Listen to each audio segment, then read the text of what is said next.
Hello friends, welcome to my Pessimistic Guide to Anti-Aging Research, episode 12. Today I'll be talking about Aubrey de Grey. He has done much to turn gerontology into a powerful public movement. He helped to obtain funding for a multitude of research projects. He crafted a famous seven-pronged strategy for conquering aging. He coined some popular terms like longevity escape velocity. He also co-founded SENS Foundation. SENS stands for Strategies for Engineered Negligible Senescence. And this foundation is in the first ranks of contemporary anti-aging effort. The term longevity escape velocity is my personal favorite. I don't know how much time he spent perfecting it, but it was really well done. There is a matter-of-factness to it, as if it is just another grand, like Eiffel Tower, but eminently doable engineering project that can and will be finished on schedule.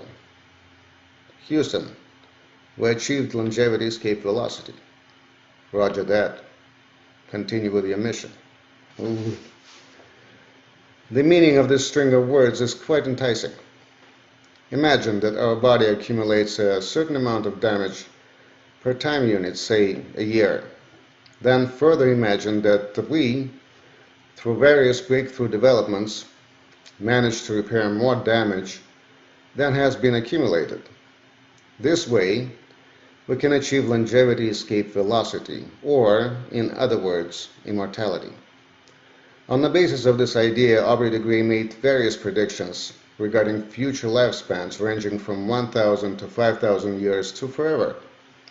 In his own words, I quote, "It's reasonable to suppose that one could oscillate between being biologically 20 and biologically 25 indefinitely."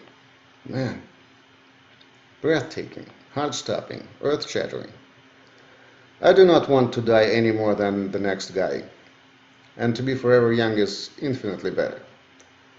I remember watching de Grey's presentation some years ago, where he utilized a neat trick to plant a subconscious image in the brains of the audience. Unfortunately, I could not find the original video on YouTube, but I clicked on a new one made in 2019, and there it still was.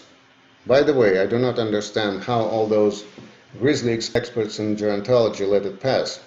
A matter of politeness, I suppose. Or maybe quid pro quo. He first showed a slide with the image of a very complex map of biochemical processes happening in our body. Then he implied, or rather stated, that this is where all these pesky mechanisms of aging are lurking, and that it is really impossible to do anything with any kind of success in this mess. Then he showed another slide with a lone little tiny table containing just 7 types of damage that need to be taken care of, and which looked infinitely easier to work with. He even provided the table with an amusing footnote. Existence of any 8th looks increasingly unlikely. Back-to-back comparisons produced an inevitable impression that fixing damage is the only reasonable way to go. When we have a closer look at this table, however, several items appear to be missing or misplaced somehow. Well, first of all, everything depends on how you define the damage. For example, mutations in mitochondrial DNA qualify as damage for sure, but then why mutations in the nuclear DNA are not listed? Or telomeres shortening, or for that matter, why epigenetic alterations are ignored. They are equally important, are they not? Or adding them to the list would spoil a message of simplicity, or maybe just a lucky number 7.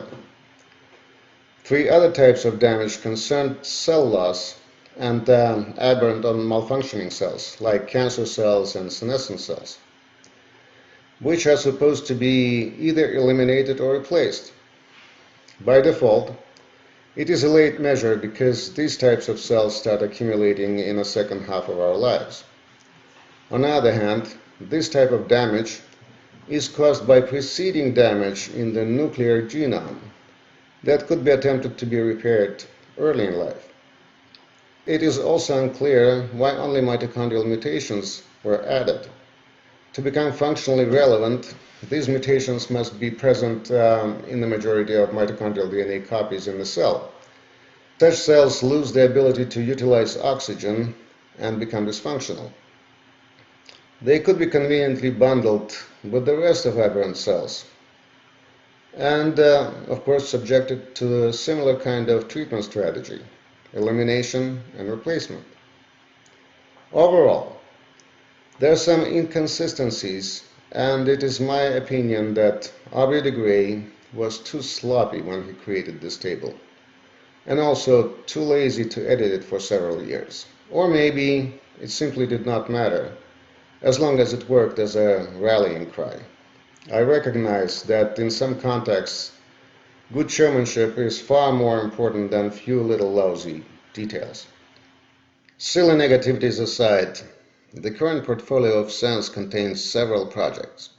Of them, the longest-standing MitoSense project of creating backup copies of mitochondrial genes in the nuclear DNA is probably the only one that has an unambiguous lifespan extending potential.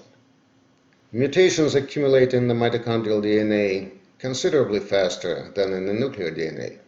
Up to 30% of cells in skeletal muscles and brains of elderly people are dysfunctional due to this process, so the contribution of mutations in mitochondrial DNA to limiting our lifespan in general and to the development of dementias and sarcopenia in particular can be quite considerable. The strategy they have chosen is rather challenging.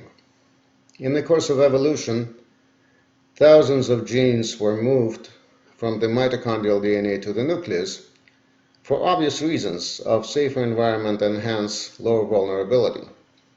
Presently, only 13 protein-coding genes remain in the tiny mammalian mitochondrial DNA. The SENS project calls for creating nuclear DNA copies for remaining proteins. Some success has been reported for 2 genes in 2016, and since then, there were no further news, which is slightly disconcerting. To be sure, there are many possible explanations. They could have gone into a stealth mode.